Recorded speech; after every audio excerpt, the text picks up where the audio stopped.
Chicken খেলে চিকেনের সাথে এইসব পিসগুলো কি ম্যান্ডেটরি হয়ে গেছে আমার জন্য? যাই হোক, এদিন গেছিলাম ভাই দীঘাতে, আর দীঘার দুপুরবেলা লাঞ্চ হচ্ছে এইগুলো।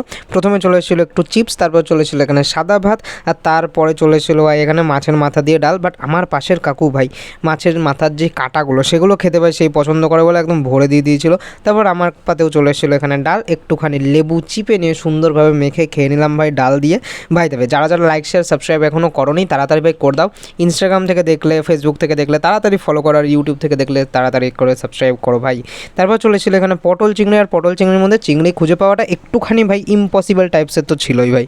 তারপর চলেছিল আমাদের এখানে স্লাড, তারপর স্লাডের পরে চলেছিল ভাই এখানে চিকেন কষা। দেখতে তো অসম্ভব টেম্পটিং লাগছিলো, বাট ভাই পাতে পড়ার পর আবার সেই এটা ভাই খুব একটা বাজে জিনিস, খুব বাজে জিনিস ভাই। সুন্দর কিছু খেতে যাবে, একটা খারাপ জিনিস পড়ে যাবে, খাওয়ার পুরো মুড চেঞ্জ হয়ে যায়। বাট সেটা আমার ক্ষেত্রে হয়নি, কারণ আমি খাদক মানুষ ভাই। খাবারের মুড সুইং আমার হয় না খাওয়ার সময় বেসিক্যালি। বাট কালকে রাত্রে একবার হয়েছিল, সেইটা পরের ভিডিওতে কোনো এক সময় দেখে নিও ভাই, ঠিক আছে। তারপর আরও 2 পিস চিকেন ভাই দিয়ে গেল একটু ভালোবেসে, কারণ আগের ওই পিসটা একদম ফেলে দিয়েছিলাম। যাই হোক, ওই পিস এমনিও খেতে না, তোমরাও কেউ খেতে না, আমিও খেতাম না।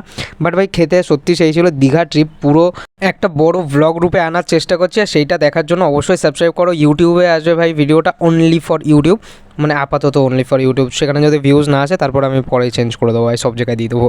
যাই হোক, তারপর চলেছিল চাটনি পাঁপড় আর মিষ্টিটা শুধু অভাব ছিল। তারপর একদম সন্ধেবেলায় আমরা দুজন চলে গেছিলাম, মানে আমি আর অমিতাংশুতে চলে গেছিলাম একদম সুইমিং পুলে। আর ভাই এই সময়ের অ্যাম্বিয়েন্সটা এতটা সুন্দর ছিল না, মানে আলাদাই লেভেলে ছিল। ঝিরিঝিরি বৃষ্টি পড়ছিল আর অসম্ভব সুন্দর লাগছিলো ভাই এই সময় সুইমিং পুলের ভেতরে থাকতে।